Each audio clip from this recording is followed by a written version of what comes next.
What is up, haters, gators, traders, and reanimators? Thanks for sitting down at the messy desk with me this week. Today, well, we're trying something new. If you're new to the channel and somehow you've stumbled across this video via the weird musings of the algorithm, hi, I'm Dan. I used to make videos about an obscure music sampler, and now I'm doing whatever this is. If you're a part of my normal audience, hey, what's up? I'm Dan. You probably already knew that. And if not, you haven't been paying close attention, and I would suggest that you put your phone down, you look me right in the eye, and you listen to the words coming out of my human mouth. Today, I want to talk to you about a little budget commander magic deck that I put together lovingly with my own two chubby, knuckleless hands. Now, you wouldn't know it to look at me, being a fat dude with glasses and a beard that grows this way. But I'm a bit of a gamer boy. I'm a bit of a magic connoisseur. I enjoy slinging cards, putting them down. I often find myself doing things like this, you know, cards in hand. In your upkeep, I have effects. I love it all. I've played Magic for the better part of a decade now. And while it's been sort of an off and on thing, everybody knows just when you think you're out, they pull you back in. And that is what my human friends did to me with Commander. I used to be a Modern player. There's a little bit of personal history. I'll time code this. You can skip to the cards if you want to know about that. But I used to play Modern. I was a Tron player. Roast me in the comments. I'm in a card in your land on turn 3. I wish I could still be doing that now. In my dreams, I still am. I used to be a competitive player, but Wizards has kind of done everything in their power to stomp that out of the game, and that's honestly fine, because I was never good in the first place, so now I have an excuse to not compete, and instead, just play 100-card decks that are very silly, very dirtily, and make my friends demoralized and question why they spend time with me. And so if you want that sort of thing, and you haven't played my beautiful girl, you haven't played with Meren, you haven't met her, stick around and let's talk about it. The deck is good. It's a good deck. I built it. I feel very good about it. Have I tested it rigorously? No. Have other people tested Meren rigorously and posted about it on edhrec.com, a site of beautiful averages? Yes. Did I take most of the cards from the EDHREC average deck page? Maybe. But none of them cost a lot of money. And so I feel smart about that. I feel good about that. And I want you to feel smart and good about it when you don't spend a bunch of money on a deck that is still a lot of fun and a lot of good. So without further ado, let's just start talking about the cards and the deck. If you're relatively new to Commander, you might not know who Meren is. If you're not relatively new to Commander, you almost certainly know who Meren is, because people fear her name far and wide. She is a bad lady, and she will mess your stuff up if you're not careful. But in case you're not familiar, I have to do the obligatory read. Meren of Clan Nel Toth is a Golgari commander, costs 4 mana, 2, a black and a green, swamp into forest. I never really know how people want to say that, but that's what she costs. And she says, whenever another creature you control dies, you get an experience counter. Love that.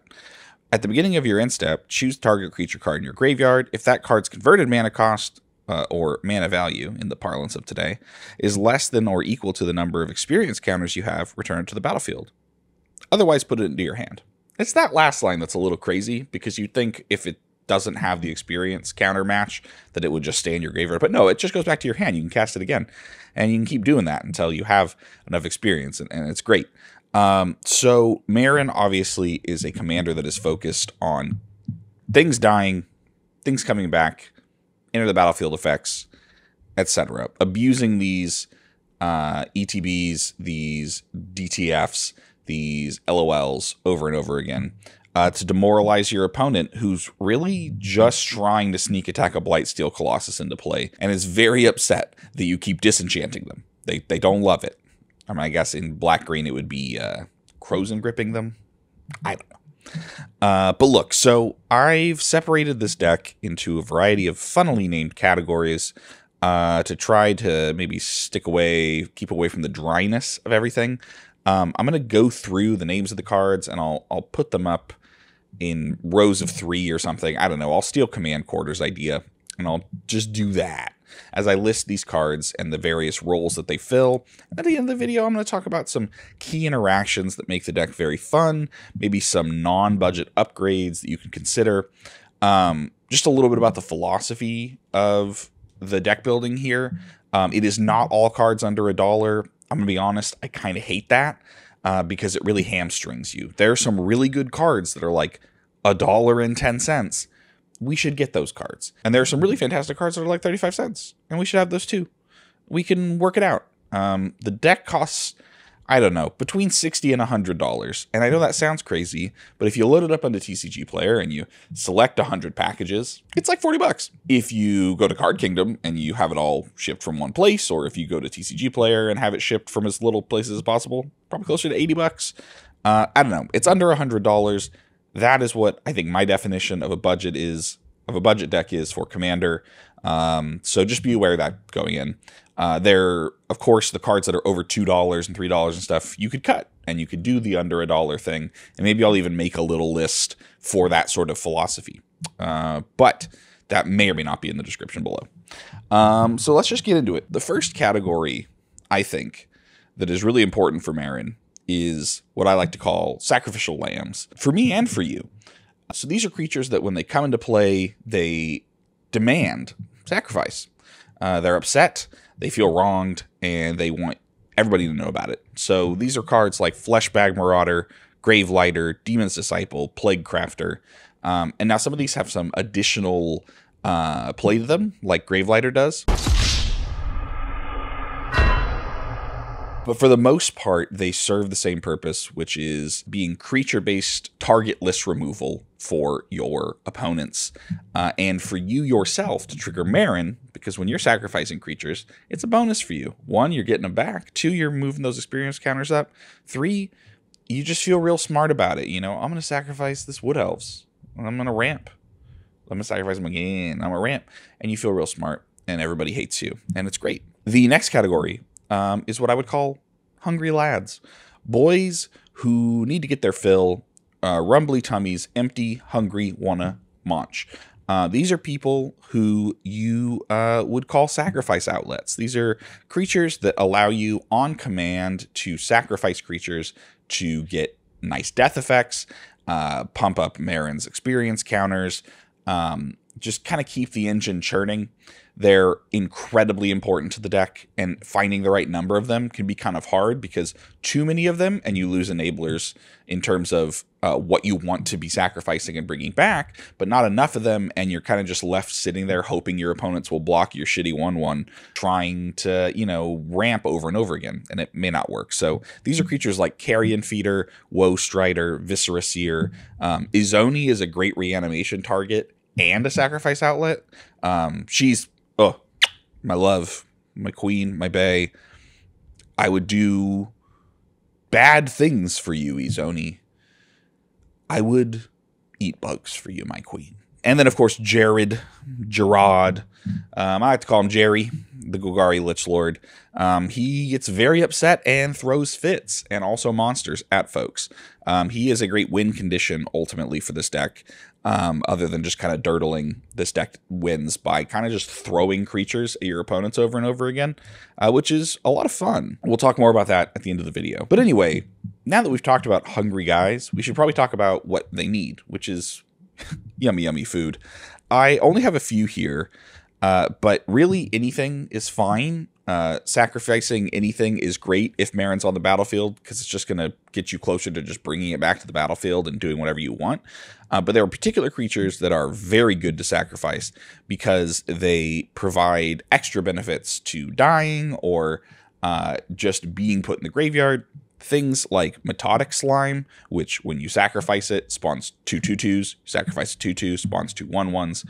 Oh, the Circus of Value has come to town, and they will be posting up shop for quite some time. I do apologize to the rest of the table. Solemn Simulacrum, you know him, you love him. He's made of steel. He gets a land, he draws a card.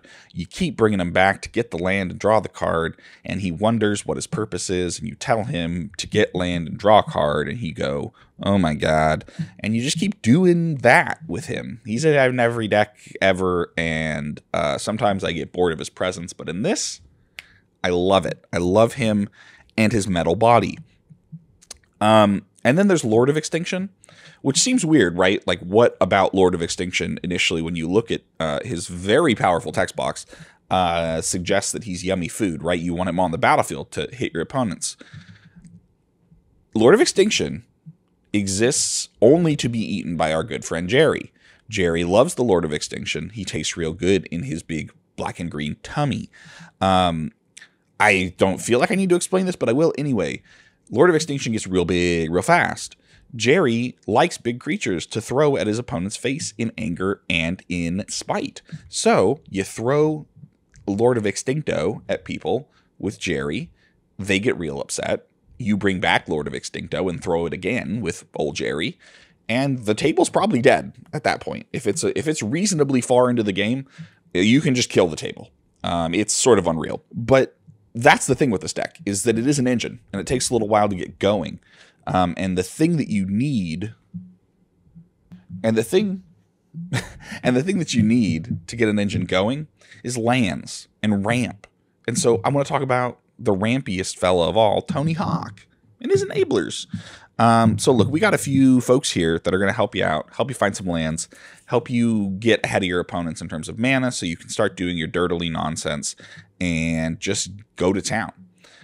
You got Wood Elves, you got Farhaven Elf, you got Yavimaya Granger, Skull Prophet, Spring Bloom Druid, Sakura Tribe Elder, Satyr Wayfinder, Grizzly Salvage, Old Stick Fingers. Look, you got all these folks, okay? Let's go through them a little more slowly so that we can kind of break down what they are, right? Wood Elves, Farhaven Elf, Yavimaya Granger, Spring Bloom Druid, Sakura Tribe Elder. All of these are literally searching lands out of your deck, putting them onto the battlefield. Super great. Skull Prophet is a mana dork who's also an enabler. Puts your stuff in your graveyard. We love that. Satyr Wayfinder, same thing. Hopefully finds you a land, but if not, that just means we're dumping 4 creatures into the graveyard. Awesome. And then things like Grizzly Salvage and Old Stick Fingers, while not necessarily ramp or strictly pulling lands out of your deck, kind of fill the same role as something like a Satyr Wayfinder. And while those enablers are great, and we love them for dumping cards into our bin to be brought back again and again by our beautiful woman Meren, rhyme not intentional, but fancy all the less, we like to search for stuff. Everybody loves to say, I'm going to go get this exact card for my deck. And you can't do anything about it unless you have a counterspell, in which case you can do something about it, and I hate you forever for it. These are tutors. Man, you know them, you love them, or hate them. And let's talk about the 3 of them that I have here that are worth talking about. We got Vivian on the Hunt. She's a 6-mana Birthing Pod, folks. You can't afford Birthing Pod in a budget deck. Sorry. Get a Birthing Pod if you have one. But if you don't, get a Vivian. She's a couple dollars. But she's great for this deck. I've never seen this card before, and it's quite good. I'm surprised it's not in more budget Meren decks, if I'm honest. Gerard's Orders, again. It's just getting 2 cards you want. It's great. Unmarked Grave. Look, it's super budget, super not fantastic Entomb. But again, we can't afford Entomb, so we used Unmarked Grave, and we love it, and we feel good about it, and that's okay. And so what kind of things are we even going to tutor up? You know, like, what do we need? Well, aside from just saying whatever I want, because it's my right as an American man, we could look at some things for, like, what fancy Magic players might call card advantage. These are things like Timeless Witness, her little brother, Eternal Witness, Grim Haruspex, Gaunty, Lord of Luxury, Disciple of Bolus, Wall of Blossoms, Fell Stinger. These are all cards that are going to draw you cards, get you card advantage, steal cards from your opponent, gain you life.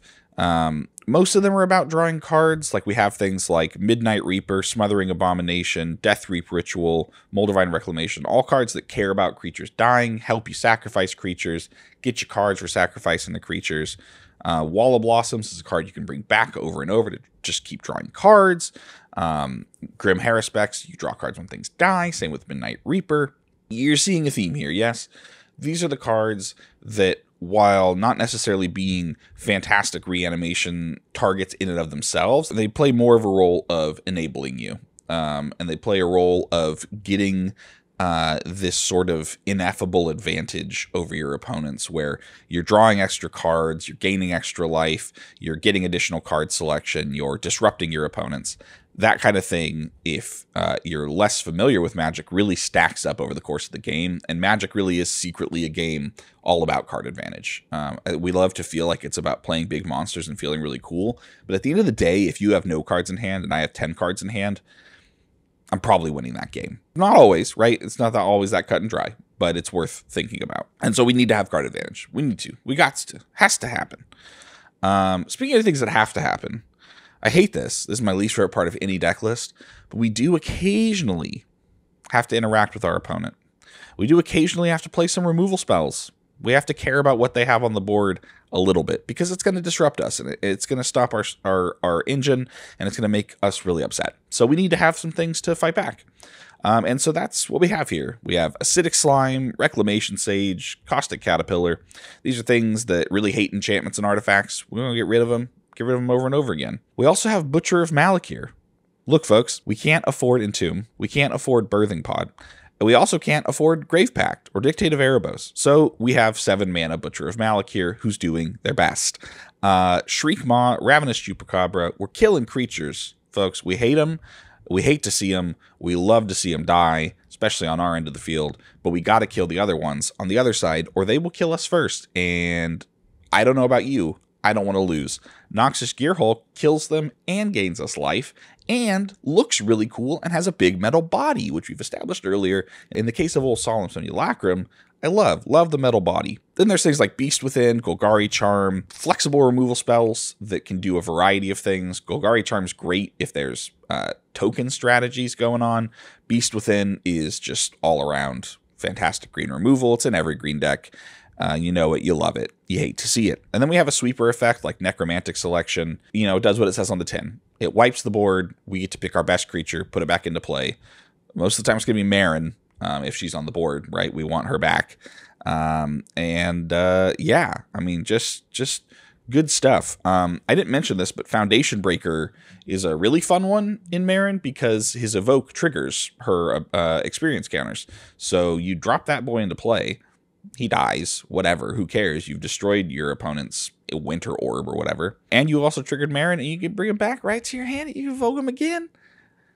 That's repeatable destruction. And we love that, folks. We really do. So, yeah, we have to interact with our opponents. It's the name of the game. We may not always want to. We may just want to fill the deck full of more fun creatures to reanimate. But, you know, we have to spend some time doing this. But, however, we also spend a couple slots saying to our opponents, don't interact with me, please. Please stop interacting with me. I don't like it. Now, look, if you have any commander precon, you can just slot Lightning Greaves into this slot. But if you don't, and that's okay, you don't have a Lightning Greaves, and somehow they're still 10 or 11 bucks, I guess because they go into every commander deck, and they haven't been reprinted as much. I don't know. Someone explained the economics of Lightning Greaves to me versus Soul Ring. But we have Swiftfoot Boots, which does its best. And then we have Alpha Authority, which might just be dog, might just be bad. I haven't decided yet, haven't played with it enough, but it does stop Meren from being killed. It's another way to protect her, and it seems fine. Like I said, if you have a Lightning Greaves, don't buy this card, yeet it into oblivion, and just run Lightning Greaves, or run 3 effects, and I mean, just one of them will just be kind of bad. Yeah. These are things that stop our opponents from stopping our engine, and that's Mondo Importante. But look, you know, we've talked this whole time about what the strategy is, right? Reanimate our creatures over and over again, grind out our opponents, and eke out incremental advantage, dirtle, essentially. And I love doing that, but, you know, there are some things that I just straight up, I want to have on the battlefield right away. And I can't wait for Meren to decide that I've done enough for her to bring them back. Because while she is generous, she's a tad bit needy. And hey, me too, hun. I also crave human touch and death. But we have some spells to just bring stuff back. right away, which is great. Things like Sepulchral Primordial. Steal some stuff from opponents. I love that. Sacrifice it to an enabler and do it again next turn. I love that even more. I will take everything out of your graveyard. There shouldn't be anything in your graveyard. It's my graveyard. I'm the only one who can have one here. Phyrexian Delver. How have I never seen this card before? I think I might just not be plugged into Commander super hard, but this card is very good. You just reanimate whatever you want and lose some life. Who cares? I'll reanimate a Disciple of Bolas, lose 4 life, and then gain 7 by sacrificing some dumb creature. I love it. Dread Return, Victimize, and Living Death. Just fantastic reanimation spells. Diregraph Rebirth is another one that is like kind of a sleeper hit. I mean, if you have a Sacrifice Outlet on board and you have like a Metotic Slime, this just costs 2 mana. And if it's in your graveyard and that's flashback, again, it'll just cost like 3 mana. It's really good. We don't have Reanimate. We don't have Animate Dead here. So we have to make do with these. And they're honestly not bad at all. Twilight's Call is very interesting. I have yet to cast it for its instant cost, but it definitely does seem like a great way around graveyard hate and that sort of strategy. So having that in kind of your back pocket is great. But yeah, so we've reanimated things, we've dirtled around, we've had just a great time. But the problem with Commander is eventually you have to win. You have to set your opponents free. You cannot keep them around Thrall-like to watch you go, I'll put a Disciple Bolas into play and I'll sacrifice my Noxious Gearhulk and I'll draw 4 cards or 5 cards. And then I'm going to reanimate at end step the Noxious Gearhulk and kill your thing and gain a bunch of life. And then I'll sacrifice that and draw a bunch of cards. You have to win at some point. You have to actually kill your opponents. So how do we do that? Well, we got some drainy boys, some vampires, some folks that love to glorp glorp the blood of our opponents. These are things like Blood Artist, Zulaport Cutthroat, Poison Tip Archer, Gary, old Gary, Grey Merchant, not to be confused with Jerry. Gary and Jerry, they like each other, but they're very different. Sir Conrad, whose text box I always have to read 5 times because it's written in such a crazy way. And of course, you know him, you love him, and you hate to see him on any other side of the board. It's the Avenger of Zendikar. More like the Avenger of Zendisnor, honestly. I've honestly started taking this card out of my decks because it's just so transparently the best thing to do at any given point in time that it can get a little boring. And that sounds sad, but he's just too good in this deck. He's a couple bucks, but he's in so many Commander precons. Like, if you'll probably have him if you have any.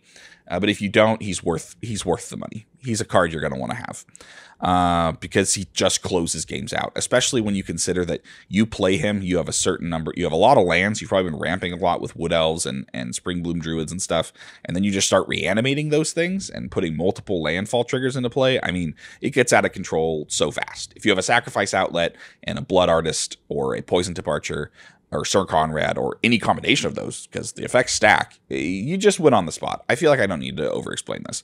Very good card. Absolutely necessary. Gotta have it. Gotta have my big, angry plant Captain America. Yeah, and that's most of the deck. The lands are lands, and I'm not really going to go over them. There's a Bajuka Bog. It's a bunch of bad tap lands. I think there's a high market in there. I don't know. Who cares? These are just lands that help you cast your spells. A couple of them are sacrificial enablers, but for the most part, it's non-offensive mana to get your creatures cast, and you're welcome for the work that I've done for you. Let's just talk really quickly before we close out the video about some interactions that love each other. Some cards that love each other. Avenger of Zendikar, we just covered, with any Sacrifice Outlet and a Drain effect in play, probably winning on the spot. Or at least you're doing a lot on the spot. Because consider that if Meren's in play, and the Avenger of Zendikar is in play, and you have 7 plant tokens at minimum, and you sacrifice all 7 plant tokens, well, friend, you're going to have 7 experience. So then, you sacrifice the Avenger of Zendikar. At the end of your turn, you just go ahead and bring it back and you do it again. And that's what we call demonstrating a loop. Is it an infinite combo? No. Does it win on the spot? No, not really. But it's pretty good for this deck, and it's a lot of fun to watch your opponents lose the light from their eyes and really question a lot of the decisions they've made that have led them to this point. Similarly, we talked about Jerry and Larry, the Lord of Extinction. Jerry, Larry, and Gary, they're all here, and we love them. Jerry and Larry are a pitcher and a baseball, and they just want you to throw them at your opponents over and over again. And it's great. I love doing it. It's a lot of fun. And even if Jerry isn't in play and it's just Larry, he's just a giant dude. So that's fantastic. Similarly, Disciple of Bolus and Larry. Whoo! You want to draw like 14 cards and gain 14 life in a pinch? You want to do it over the course of multiple turns, like 5 times? Great. I love it. Those are just a couple key interactions. But honestly, you'll find as you play the deck that there are so many fun little things you can twist together and mush together to get the most out of the interactions. And that's, I think, what makes Meren so fun, is that it sort of feels like you're globetrotting, essentially, is what it feels like a lot of the time. You're spinning a ball on your finger and just doing nonsense. And I think that's what Commander as a format is about, if it's not competitive EDH, is that it's just about going, look at this weird, fun interaction I have that I can do and make hard for you to do anything or win the game. And that's awesome. And this deck has that in spades. And it's a lot of fun. And look, is this Meren deck like breaking new ground? No, absolutely not. Is it, some grand new interaction if you're familiar with the archetype and you're familiar with the commander? No. But I think it's a great start to a fantastic commander who really rewards a lot of play. If Commander is a format where you want to pick a deck and stick with it and upgrade it slowly over time and really bling it out over time, which is kind of what I'm doing with my Meren deck, it's so rewarding and it's so great. So I thought this would be a perfect first deck tech. If people like these, I'll do more. And yeah, that's kind of it. I'm going to let you go now. And you can go buy these cards at Card Market or TCG Player or whatever. I'll put links down there. Go get your cards. Go love your cards. Put them in sleeves and grind your opponents down into a fine dust. And tell me all about it in the comments. If you have a Meren deck, tell me about budget cards that I missed, man, because there's so many. Tell me about some upgrades that you suggest. Some of the first upgrades I've talked about, the sacrifice effects like Dictate of Erebos and Grave Pact, and the reanimation effects like Reanimate and Animate Dead, and the graveyard enablers like Entomb and Buried Alive, stuff like that. These are all things that you'll want to do, and if you look at the EDA trick page, it's all there. You don't need me to tell you. But yeah, I hope you liked the video. Hope you liked hanging out with me. It's a brave new world for me, and it's probably not very good, but I'm going to keep trying, and eventually maybe it'll be kind of good. So yeah, thanks so much for spending time with me. Could have hung out with anybody on the internet, but you chose to hang out with me, a guy with a very sweaty McDonald's cup who, frankly, is late for work. My priorities are certainly in order here. I really appreciate you. I will be back next week with another video.